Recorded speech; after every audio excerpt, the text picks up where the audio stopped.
calls me. Who calls you Jules? My mom straight enough called me Mommy Jules. And Andrew is the only one who called me Jules. All right. So we know you as a businesswoman. We know you as an MP. We know you now as the House Speaker. We know you as the mother.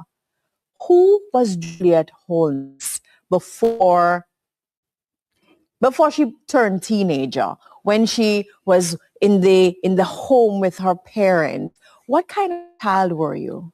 All right. I am the eldest. I ended up with mostly sisters, 4 sisters, and a brother. And I was always very responsible. My parents could depend on me to cook dinner from the age of 10. I'd get home from school and I'd cook and take care of everybody.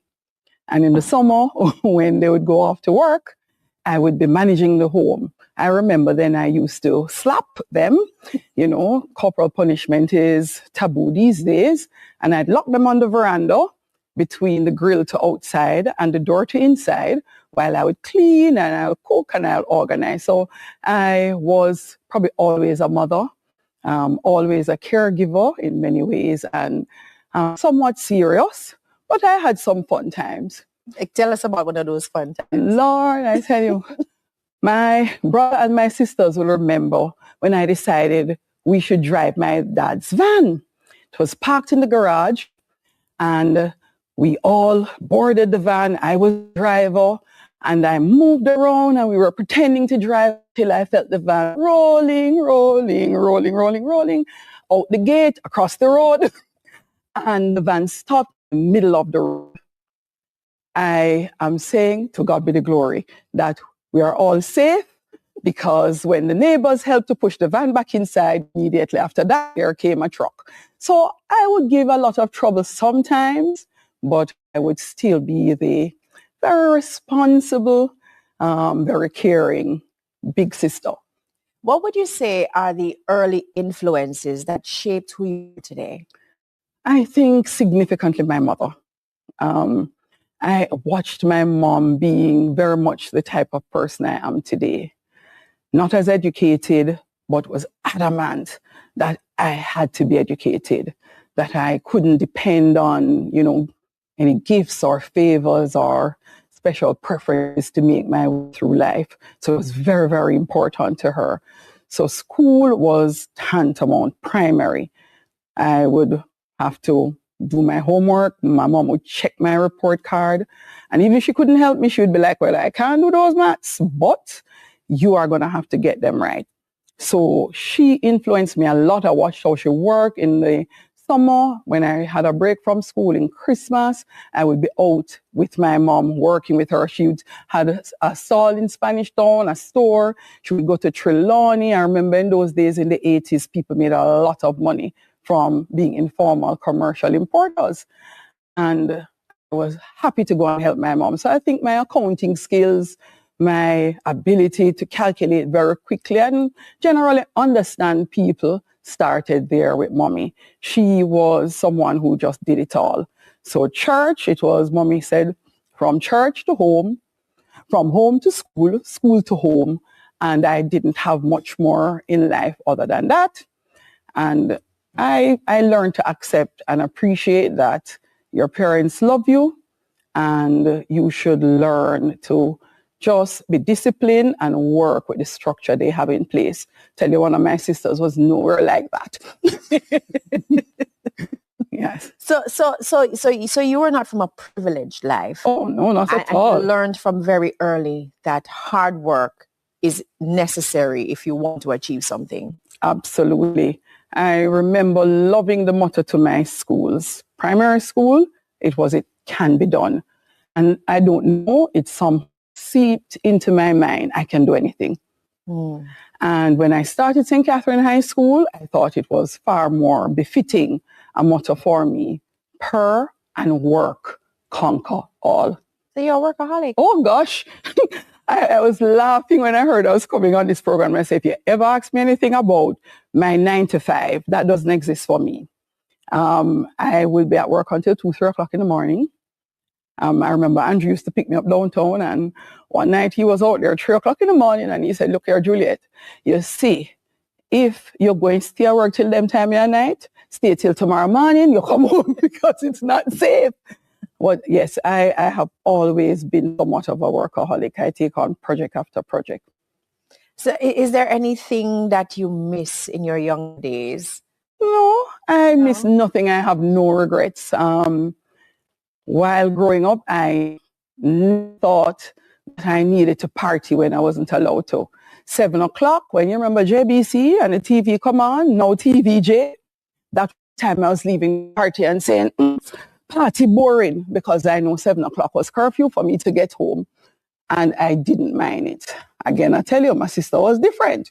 I would be the one who would go out the party and say, we are going to obey our parents, we are going home. I never had a problem with it. I was happy saving. I was happy taking care of them, helping my parents. It was no challenge to me at all. At church, I remember my mom used to feed mostly senior citizens and sometimes the children on the street. I got involved. So every Sabbath I was at church, helping to share food and eating with everybody who came to church on a Sabbath and either had or didn't have. And it was for me because I learned from very early that God has made us all equal. There's nothing that makes any one of us better than the other. And I love that. Mom told me nobody's better than you, but equally, you're not better than anyone else. And I think that environment literally has shaped me, sitting, eating from the wealthiest to the poorest in church, and we'll all be together. And you realize there's nothing special about you, nothing that makes you any better. And you should be happy to serve, happy to help, happy to get involved and assist where you can. So you speak about your home life. What kind of student were you? Were you the brightest in the class? Lord, sometimes school was good and bad sometimes for me, challenging sometimes. So first form, I was the tallest person in the class. And the tallest person in first form. I was taller than Andrew. I don't know what happened. So I was like super tall, and I guess I stood out because of it. First form was fairly okay. I think as a child in school, I was still a bit naive. I learned that as I went along, I was a little bit more sheltered, and many of the things other children were, exposed to, I really wasn't. But I learned early to just sit quietly and listen and observe. And I found that fun. I mean, I'm going to tell you them candid things there. The children, they're never easy. But I learned a lot more from them. My parents used to use a lot of parables and a lot of, they would be telling me when I'm going to school, about birds and bees, and I'm confused. I gave someone a joke that mommy told me when I was young, when the man want the milk and he can get it free. He won't bother buy the cow. I got a lot of these from my mom, and when my grandma visited, the same. And I would sit there trying to figure out these riddles. So for school, I found that children were just far more exposed. I would sit, I would listen, I would learn. They're terrible at Spanish, but I was excellent at maths. I was excellent at accounting. And the first form was a blast. I will have to tell you about second year, because by the time I got into second form, I was now into school. Mm-hmm. So I joined every club there was in the school, every last one. Drama club, this, that, I've gone to pantomime, all over the place. When the result card come, I mean, never do good. My mother was at school. I pass and see her like this on the wall, beating the wall. And I said, Jesus, I'm in trouble.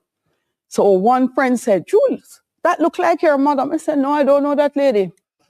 And I knew that I was going to get it for not doing well in second form. And after that, history. Best and the brightest. I focused because mom beat it into my head. Look, you have to do well. You cannot depend on your parents being around forever.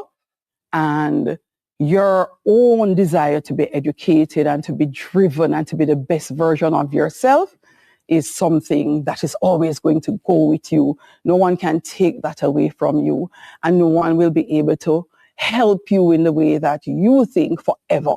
So at some stage, this has to be up to you. And it helped because after that, third, fourth, fifth form, I was doing exceedingly well. So that was a teachable moment. Oh gosh, I have never forgotten it. My mom was hard, some of the lessons she taught me. When I was probably about 8 or 9 years old, she had 7 cents on her bureau. And one night I was passing and I saw it and I said, Charles, they could change. And I took it up. Lord, the money go drop. When it fell, Mommy woke up and said, Juliet, is that you? I said, yes, Mommy. What are you doing? Nothing, Mommy. What do you have in your hand? I showed it to her. And she said, where did you get that? I said, oh, quickly, Howie, my cousin. She said, no problem, sweetheart, go to bed. And I went to sleep. In the morning, Mommy woke up. I have never forgotten it was a Saturday night. Sunday morning, she said, come, we're going down to Howie. I said, Jesus, me in trouble. And we went. And she said, did you give this money to Juliet? This is me around behind my mother. And Howie said, no, Auntie, I didn't give it to her. She said, Jules, come. And we walked up nicely. I got a proper scolding. And when I was complaining to Mommy that something caught me and she hit me, Mommy said, no problem, let me get something for you, alcohol. And then she tied me onto the gate. And I sat there at the gate and everybody passing to me here, morning, morning. And I couldn't understand the lesson. A friend of hers came and she told my mom, don't do it. This is really too harsh for her. And my mom said, liar and thief walk together. If you lie, you will thief. If you thief, you will lie. You must never lie and you must never steal. That was a teachable moment for me. And I have lived my life not coveting anything that anyone has because of it. And I'm happy for those lessons. I think some of the lessons that many of us still need to have today. We're just getting started. Yeah. We're just getting started. And I'm so happy you are here with us and that people are able to be inspired by your words. When we get back, we focus on strength, balance, and womanhood.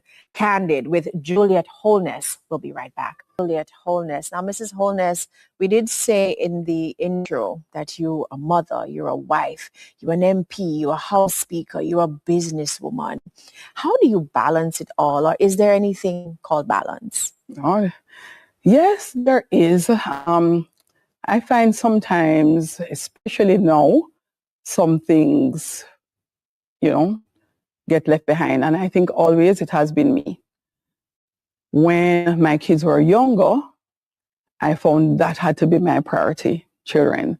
My husband has always been a priority for me because I believe the family is important. And so when you need to sacrifice, the sacrifice always goes in their favor. However, as Andrea has done the same, realize that life is really more than about just yourself and your family. It's no different for me. And especially because we have children, I decided my children needed to also understand the importance of serving and not just being about themselves.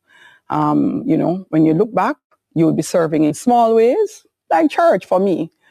And as opens up different opportunities for you, it is a window, a door to being able to serve even more. And so I've had to find a way to balance it. So I get up very early in the morning. If I go to bed at midnight, I will be up by 3. Or I'll be going to bed at 3. I think as I've gotten older, I need to find a little more time to rest. It is necessary, and a little bit more time to exercise. I think we have to take care of our health as we progress through life. So I think I'm at that second stage. Probably the last 6 months to a year, I have decided to add me to the priority. And I think it is something all women need to do. I believe more than anything, we are the ones who sacrifice ourselves for family, for work, for everything else. And I think it is important to take care of ourselves as well. So I'm doing a little bit more self-care in the balancing. You are a mom to boys. Yes. What has that been like for you? Oh, I've enjoyed it. It is the best. And luckily for me, I had two boys who don't give much trouble at all. Adam, the oldest of the two, is a techie, and he helps me with everything that I need to do and know to get ahead in terms of efficiency. And I'm happy for that because I love efficiency. The young of the two, he is more business-minded, and two of them are a bit business-minded, but he is the one who will learn to cook everything. And I love to do that too. I don't like to eat same old, same old. So he will be the one who says, Mommy, let me make you a burrito. All right. The whole of it too. Oh gosh, I hope he never makes a burrito. So yes, they are wonderful, wonderful boys. I'm happy I had the influence of their father because I thought that was also a necessity. So when they were younger, life was a lot different. I was not as heavily involved in politics at all. And I would be the person who drive them to school. Then I would head off to work. I would be the one who goes to the sports days. Andrew would try to be at like the plays and the school year and performance. He would make the effort to come in, but I would be the ones with them almost all the time. And I found in terms of education, because my mom taught me it was so important, I paid a lot of attention to both attitude. So if you're doing well, but I'm not like, you're behaving, I'm going to spend time training for that. So I found the young of the two, he was always very, the girls would be walking behind him at school and he was like king. And I'm like, cut that out. Don't do that. You are not special. You have to make sure you treat everyone how you would like to be treated. And then the older of the two, he is not so very tactful. Whatever he had to say, he just said it. He didn't mean to hurt. And I've had to teach him, you have to be tactful. You have to be careful. You can't hurt people in what you say. And they have gotten there. And I spent some time with them as well, especially the older, just learning how he learned. So if you're doing maths and I realize you're not picking up a particular concept, we'll be marking the papers as well, looking through the homework. So you have to do it first. And then I say, I realize that he's not catching this concept. And so I have to spend time to teach that concept. Or I have to spend time to teach being disciplined, being hardworking and sitting down until you're finished. Don't give up. So that was the type of mother. And they had every birthday, I'd be decorating for the birthday, make the cake. If you have to stretch the money, I have to stretch the money. All right. I would be blowing up the balloons and doing the decorations and everything necessary to make them feel that, okay, I've had an enjoyable life. If party as a friend, I will drive them there. I'll sit and wait. And even now that they're much older. And if they're in trouble, I think they'll call me before they call daddy. All right. They're like that to today. What is a typical family night for you? Well, now both of them are away at school. Mm-hmm. And Andrew is like always working now. So a typical family night is we finish either at Parliament or constituency or wherever. And first thing I do, I go in and I start cooking. You still cook? I still cook. Oh. I've never had a chef. Never ever. All right. I do a lot of food prep. And Andrew has realized that I do a lot of food prep. He said, Juliet, what can you cook up now? And I'm happy he's not challenging in that regard. He will say whatever is easiest for you, so you can do something quickly. He loves soups. So I do a lot of food prep, puree my pumpkin and stuff and refreeze. Cut up my meat, refreeze. So everything is easy to go. Same for the boys if they need help to get anything done. So when I get in, that's the first thing. And then I'll say, okay, dinner is ready, or what do you want for dinner if I'm feeling like it's too much work. When the boys come, they'll be home in July. They'll spend the summer and they're here every Christmas. The older of the two finishes university this year. And once they're there, then I say, look, everybody, family, and that is where we talk. That is where we ask what you're doing. That is where, you'll get some amount of counseling. You're still able to invite your friend over. But outside of that family setting, there is still one-on-one talk. Do you have a girlfriend?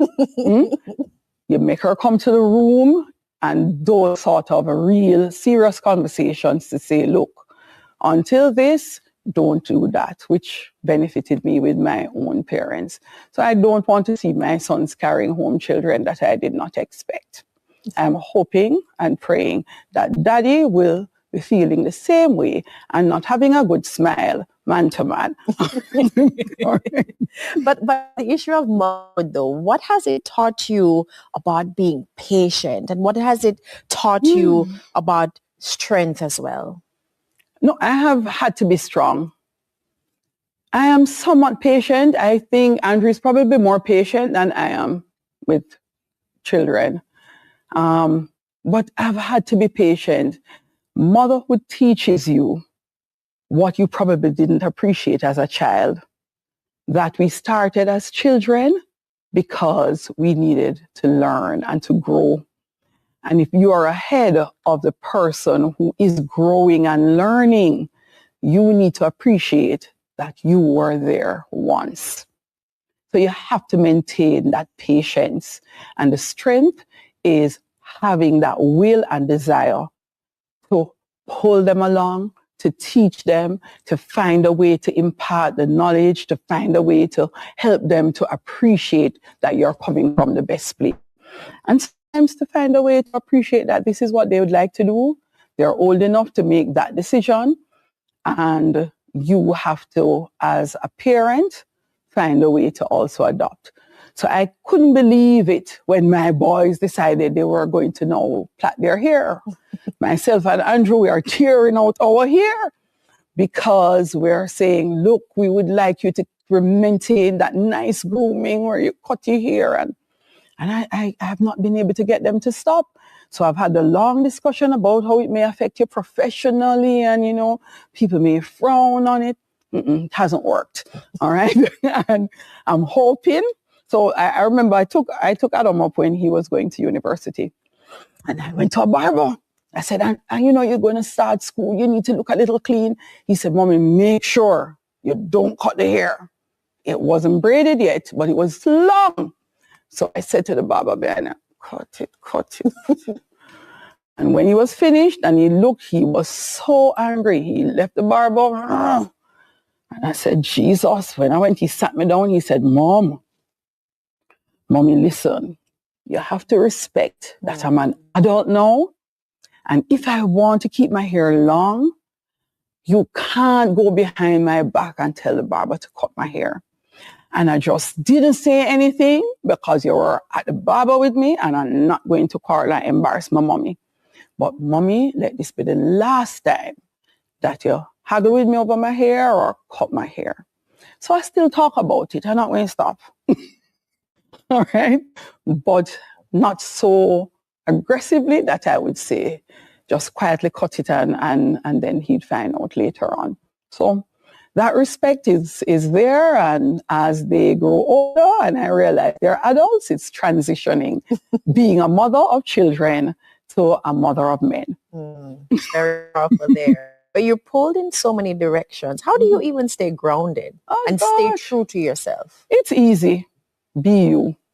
So all those lessons I found from being a child, if you're consistent, if you go to anybody at my constituency, if they're asked a question by a constituent, my staff will be able to answer. My team will always be able to answer correctly. Why is that? So I'm consistent. It's the stories. I don't have to remember because I'm going to tell you the truth. That is what I learned when I got that slap for stealing the 7 cents. And I'm going to be honest. I am going to continue to be me. It has made a profound impact. The lessons of honesty and being truthful has followed me through life. And all I would say that I would add to that is I've learned it is important to be fair. That I have added as a professional, that it is important to be fair. So in everything I do, everyone will know there is equity. Everyone will know you're all going to be treated equally. There is no more important, less important. If you're a supervisor, if you're PMP or JLP, you're going to get the same treatment from me. So when I'm in my constituency, I really do not care what your politics is. I don't look to that. I will now think about politics when it is time to campaign and I'm now required to put on back my green shirt. That is the approach I take. It's difficult as a speaker because I make every effort to maintain that balance. However, it still has to be appreciated that to become speaker, I ran on a party ticket, and to remain speaker, to remain an MP, I will have to run on a party ticket again. So you have to sort of balance that. But it has been easy because for me, for the most part, what you see may not be what you get. But if you know me, it is like, yeah, this is her. This is her. And as people get to meet me, those who thought I was a serious and strong speaker all the time, no, there's a fun love inside of me as well. All right. So when we come back, right, Mrs. Holness, we want to get into your business. You can take me into your business? Let's see how much of it. Because you don't just have your family at home, but you also have your constituents who are now family to you. Oh, yeah. Oh, yeah. Right. So we have so much more to learn about this powerful woman. And we'll do more of that on the other side of the break. Candid with Juliet. We'll be right back. Candid with Juliet Holness. Now, Mrs. Holness, we spoke about your family. We spoke about your younger life. We spoke about your boys. Who is Juliet, the wife? Oh, we've been married for only 4 years. Probably a good about 30 years. Oh, wow. 1977 until now. Yes, and it has changed and transitioned over the years. It would, especially from no children to getting involved in political life, to children going off, now having an empty nest. It has transitioned, but one thing that has never changed is being supportive to my husband. I guess for me, I always would have wanted, if I'm in a relationship, to be married. And I'm happy to have had children. And so I take marriage very seriously. It requires that you compromise a lot. And coming out of church, I think it's still, because I grew up in the church, caused me to still have this value and belief that the husband is the head of the household. So I maintain those as much as I continue to be a strong woman and wife. And you have to find that balance. So he can always look to me to support. He can always lean on me if needed. And sometimes I don't even question. I observe, I'm saying, okay, look like he's going through a rough time, back off, give him a little space, have something major coming up, like budget, you won't hear from me. I'll probably send a WhatsApp and say, if you need something to eat, if you need a break, send me a message. And that's it. What do you love most about your husband? Oh, gosh, he's very patient. He's very... my husband is the most patient human being on earth. I think when I observe him both as an individual, in how he treats people, in how he has been as a leader of a party, and in how he has been as a leader of cabinet and prime minister, I am floored, not just by performance and intellect and the drive. Yes, he has always been one who loves and is absolutely dedicated to Jamaican nation building. And that's the legacy, that he would like to leave. However, that softer side of, bringing people along with you and giving persons chance after chance after chance. And even when you realize that you have persons who would want to see the back of you, if he believes that they're the best for the job, if, he believes it is necessary in terms of building and maintaining the organization, that you pull all these persons together, that is what is going to be done. You both live very busy lives. What when do you get the time to have a low time? Not to talk about politics or whatever. Juliet and Andrew sitting together, having a conversation, drinking a glass of wine. We hardly talk about politics. And so much other things to talk about. All right. So I am now doing some work at home, just reorganizing the space so it's more efficient to use. I know I'll have to go through and go take the pictures and say, all right, Andrew, this is where, find a knife and fork. So he'll be like, who are these men in the house, Juliet? I said, oh, the men moving around, they're fixing the plumbing. All right, the water heater needs to sort out. And so we will have those type of conversations. Most people think that we sit down at home talking about politics or figuring out or working on what we're going to do and say, like, hardly ever. Advice to couples who, they both live very busy lives and, what advice would you give them about maintaining the relationship? If you're busy, still carve out some time. So I remember one of the birthdays for Andrew. He came home. He was still seeing roses petals going to the bathroom. The tub was full. Water is hot and ready. Petals there. And then he's like, his new robe, massage table. And I went through that process because it is important, even if you're busy, to feel appreciated. Yes, you're getting all this love and all these hugs from everybody out there, but it still feels different when you're home, not being prime minister, not being MP, but just two persons who fell in love, got married, and are forever committed to each other. You can't forget that. So for all the couples out there, that's what you should never lose. If you realize that you've gotten a little bit too busy and you're not paying enough attention, then spend some time. So that's Project Me. If I think, I've neglected you for a little bit and I've gotten a little busy, I cut it. You don't allow that to keep going on and on and on, because that's terrible for any relationship and definitely for marriage. And so you have to spice it up sometimes. And God is always at the center of your relationship and just pretty much in your life as well. Yes, absolutely. I pray every day. And you don't have to only pray by bending down on your knees and clasping your hands and closing your eyes. In so many situations, I say, God, please direct me in the right way. And even when bad things happen, I have found a lot of times bad things happen and then something good comes of it. And I realize and I say, you know what? Let me let God. Just believe that there is a God and that you should live in the right way you believe what is right. Whatever is happening, he will take care of the rest. And it has literally worked for me. So actually don't worry about anything. I don't stress about anything. If I'm losing millions, I don't stress about it. One friend of mine, I remember, who worked on my construction site, said, how do you manage with this mentally? I said, just don't think about it.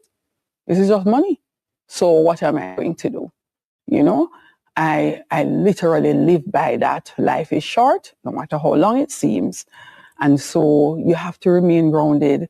You have to continue to hold on to something. And for me, it is my belief in God Almighty. It has worked. And you have another family. You're a member of parliament. My constituency family.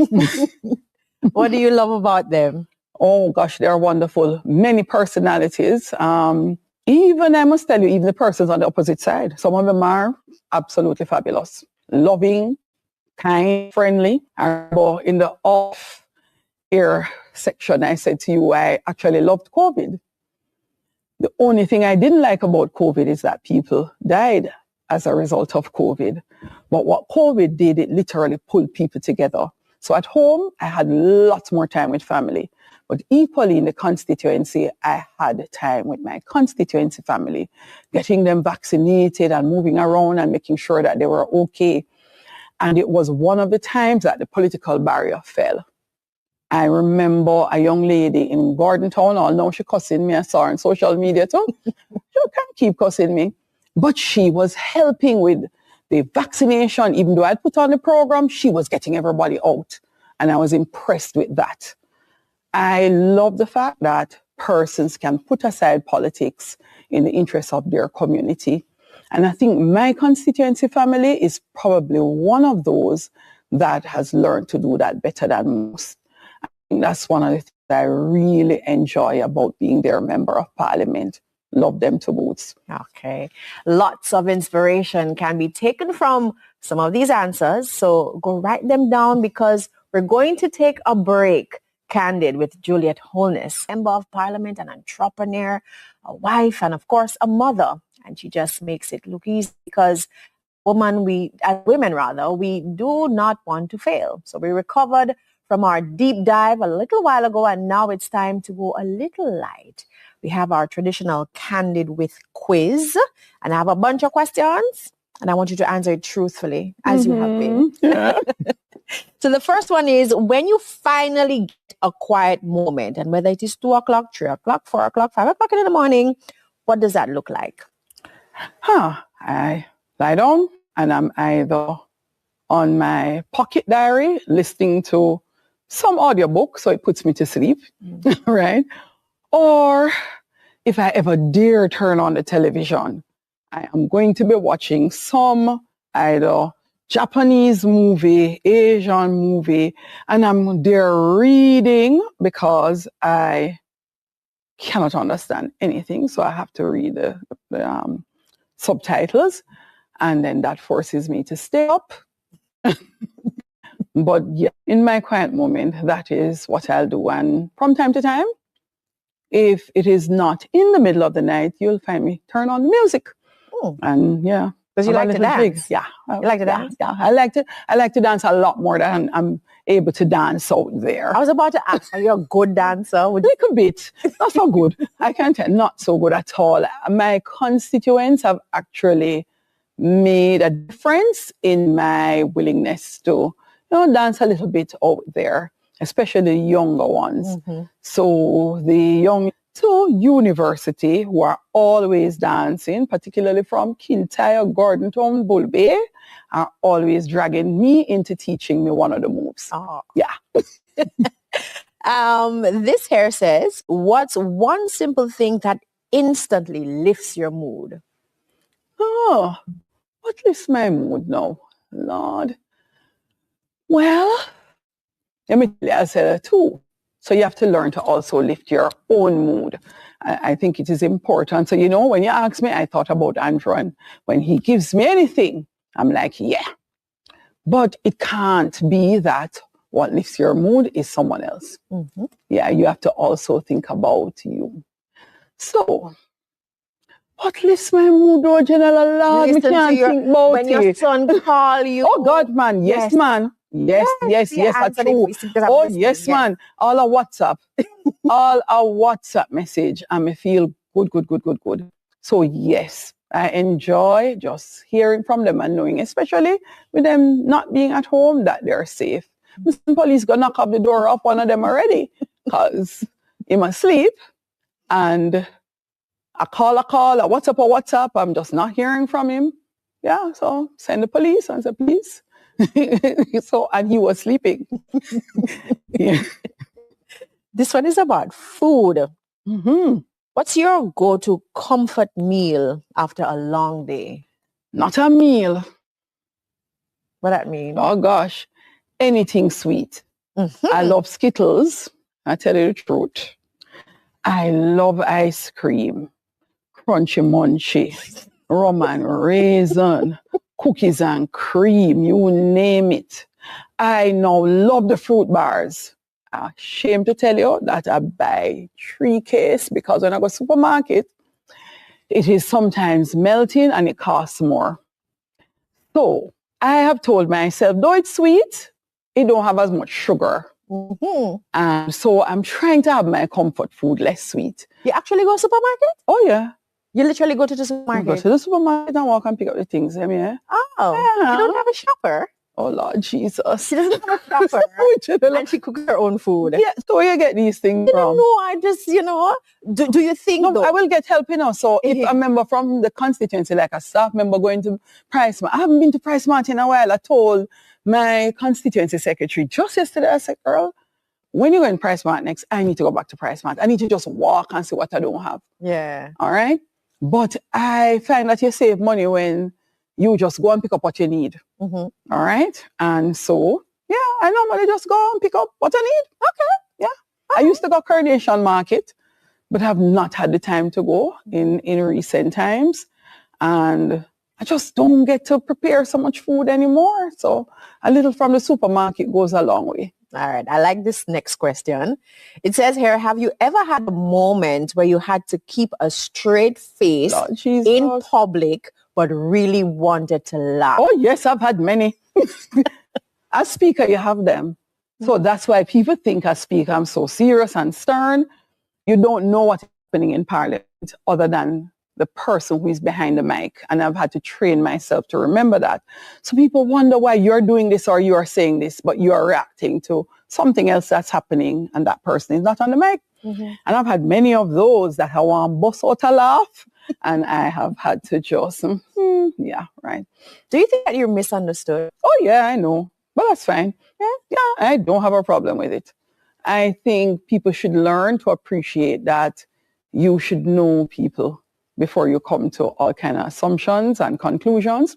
When even persons in my, political space, parliamentary space say things that I know are not true, I don't try to clarify or to correct them. If you wanted to know the truth, you would have asked. That's the approach I take. And I figure that the people you interact with as time goes by, they'll get to know who you are.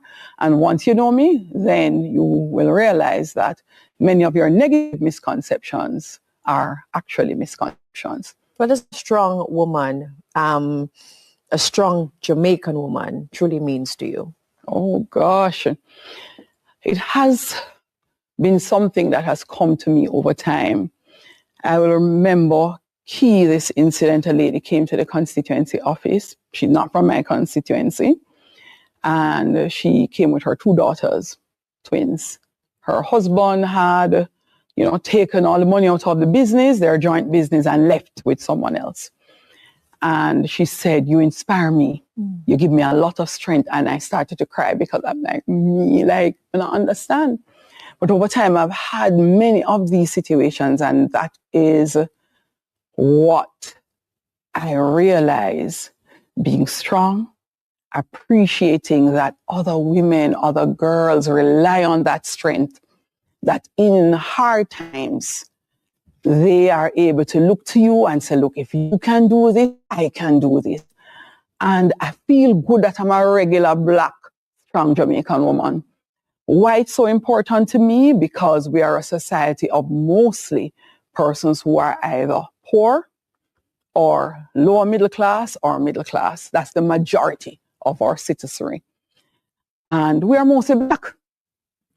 So to have the ability to impact the lives of girls and women and to give them some of my strength means the world to me.